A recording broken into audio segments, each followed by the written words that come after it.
যদি দর্শক শ্রোতা শালালোপা ক্রনিকলসে আপনাদের স্বাগত। আমাদের আজকের আলোচনার বিষয় কোন শক্তি তারেক রহমানকে দেশে আসতে দিচ্ছেন না। শেখ হাসিনাকে যে শক্তির দেশ থেকে সরালো, ক্ষমতাচ্যুত করলো, সেই শক্তি কি তারেক রহমানকে দেশে আসতে দিচ্ছেন না? সেই শক্তি কারা?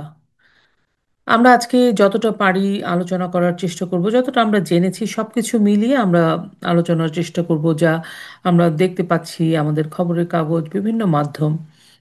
আমরা সবাই জানি যে তারেক রহমান একটা নিরাপত্তাহীনতার মধ্যে আছেন। আমরা শুনেছিলাম খালেদা জিয়ার অসুস্থতা, তারেক রহমান দেশে আসবেন কি আসবেন না, আগামী নির্বাচন এবং সবকিছু মিলে একটা খুবই জটিল অবস্থার মধ্যে বাংলাদেশ। বাংলাদেশ বোধহয় এর আগে এইরকম সংকটকালে খুব কমই পড়েছে, পড়েইনি বলতে গেলে।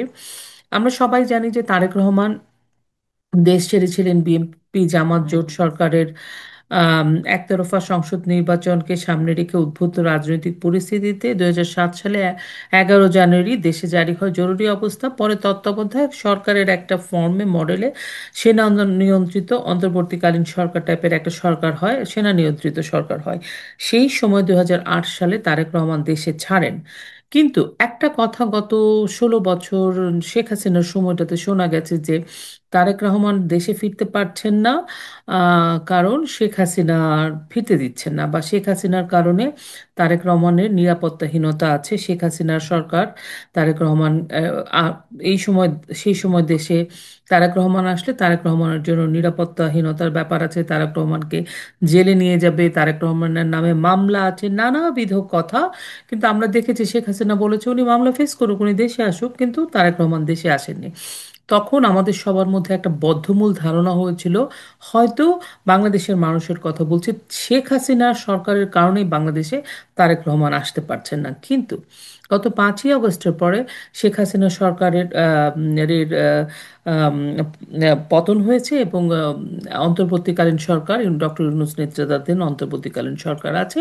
এবং আমরা দেখলাম একে একে তারেক রহমানের কেসগুলো থেকে তারেক রহমান অব্যাহতি পেয়ে গেলেন। এমনকি 10টা কষ্ট মামলার মতো কেসেও তৎকালীন স্বরাষ্ট্রমন্ত্রী লুৎফুজ্জামান বাবুরও রিলিজ পেয়ে গেলেন, এবং তিনি তার নির্বাচনী এলাকায় নির্বাচনের জন্য নাকি প্রস্তুতি নিচ্ছেন। আগামী আসন্ন নির্বাচন যদি হয়, সেক্ষেত্রে তারেক রহমানও এই নির্বাচনটাকে আসন্ন নির্বাচনকে সামনে রেখে তারেক রহমানও 3টে এলাকার প্রার্থী হয়েছেন। কিন্তু মজার বিষয় হচ্ছে তিনি আদৌ ভোটার কিনা, তার এনআইডি আছে কিনা, তিনি দেশে আসতে পারবেন কিনা, বাংলাদেশ এবং ব্রিটেনে আসলে তার ন্যাশনাল যে মানে নাগরিকত্বের যে স্টেটাস সেটাই বা কি, এবং উনি যখন 2008 সালে দেশ ছেড়েছিলেন সেই সময় কোন কন্ডিশনে উনি দেশ ছেড়েছিলেন, কেন তাকে দেশ ছাড়াতে দেওয়ার সুযোগ দেওয়া হয়েছিল, সব কিছু মিলে একটা বিশাল বড় প্রশ্নবোধক চিহ্ন বা ধোঁয়াশা আছে, যেটা তারেক রহমান নিজেও ক্লিয়ার করতে পারছেন না। এটা কনফিডেন্সিয়ালিটির ব্যাপার থাকতে পারে, কিন্তু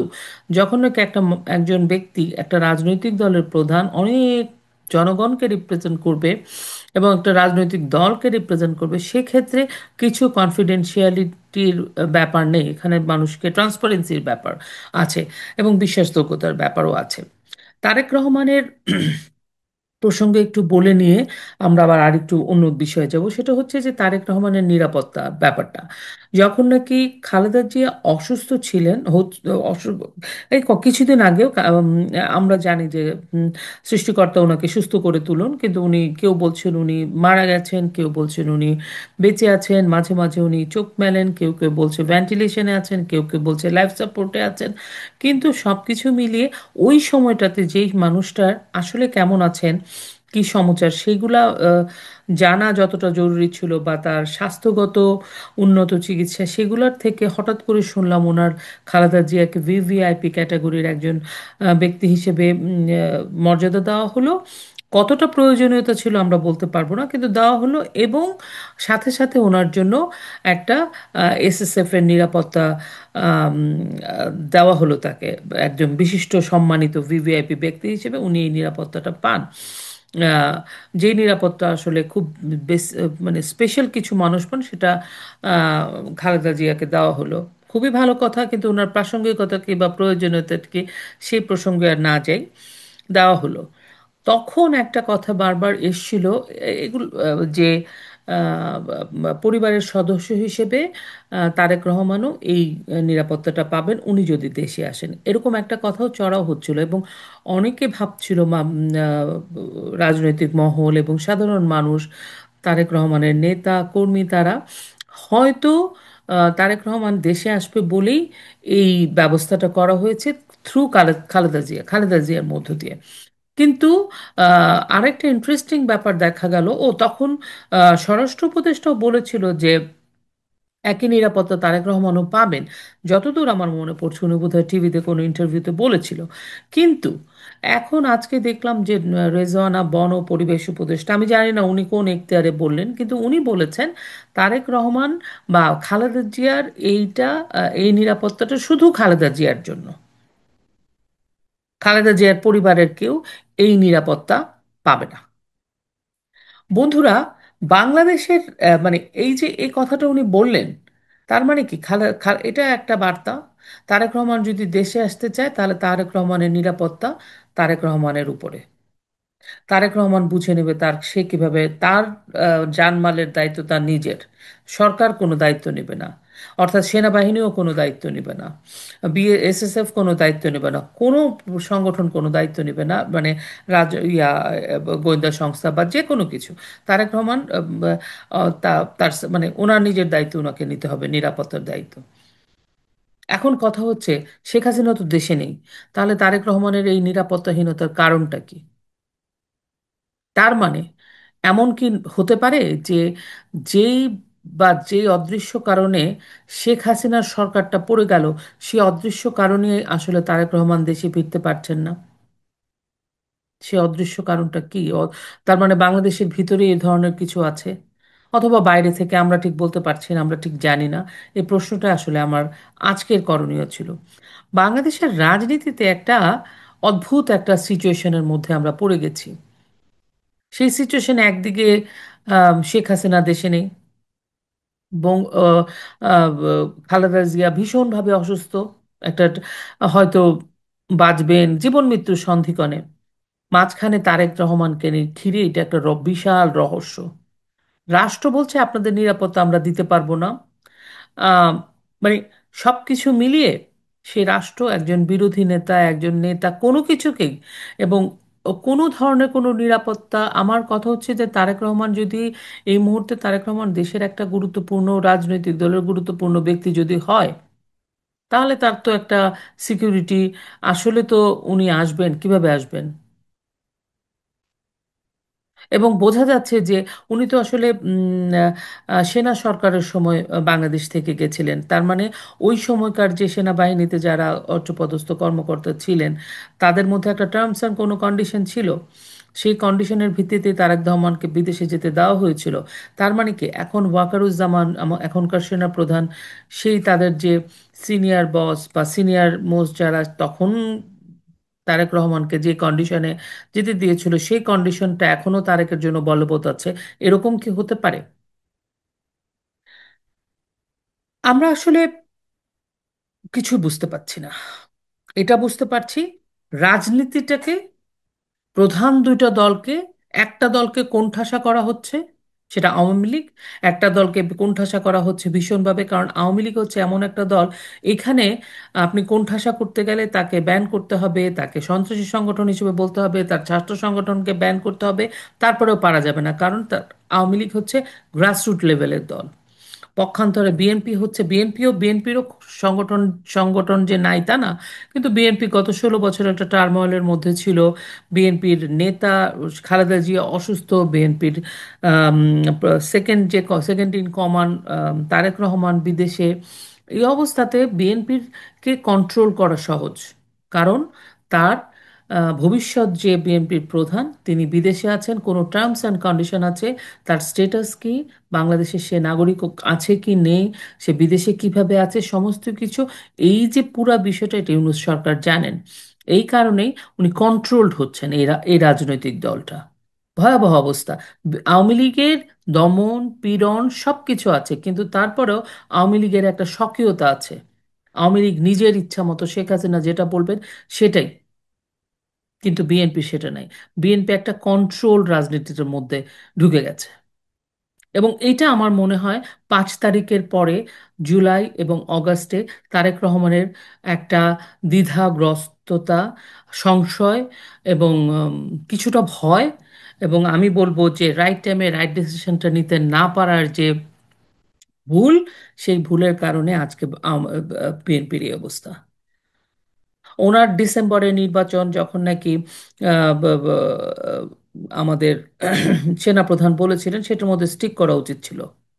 কোনো অবস্থাতেই হয়তো ওনার অন্তর্বর্তীকালীন সরকার বা ডক্টর ইউনূসের মিষ্টি কথার যে প্যাচের মধ্যে বোধহয় পড়াও ঠিক হয়নি। এটা আমি বলছি, কিন্তু আমি বললেই তো হবে না, এটা ওনারা ভালো করে বুঝবেন। সো পুরা অবস্থা থেকে যেটা বোঝা যাচ্ছে, বেসিক্যালি তারেক রহমানের রাজনীতিটা উম, আসলে একটা কোনো বা শক্তি দ্বারা নিয়ন্ত্রিত। সেই শক্তি কে বা কারা, দেশের অভ্যন্তরে না দেশের বাইরে, সেটা আমরা বলতে পারবো না। এবং সেই শক্তি হয়তো শেখ হাসিনা সরকারকে নামিয়েছে, হয়তো না তাই। এবং তার মানে যে কথাগুলো এত বছর আমরা শুনে এসেছি যে শেখ হাসিনা সরকার এই করেছে, শেখ হাসিনা সরকার বিএনপিকে কোণঠাসা করেছে, শেখ হাসিনা সরকার বিএনপিকে তারেক রহমানকে আসতে দিচ্ছে না, সেটা হয়তো সেভাবে সত্য নয়।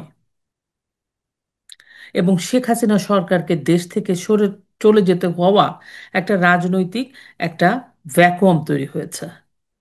এবং খুবই ভালোভাবে সবাই, যেই শক্তি বা যারা এই কাজের সাথে যুক্ত, তারা খুব ভালোভাবে জানে শেখ হাসিনা হচ্ছে এমন একটা পরাশক্তির মতো। সুতরাং ওনাকে কোনোভাবে সরিয়ে সরিয়ে দিতে হবে। কিন্তু তারেক রহমান শেখ হাসিনার সেই লেভেলের নেতা তো নন। তারেক রহমানকে অন্যভাবে ট্যাকেল করা হচ্ছে।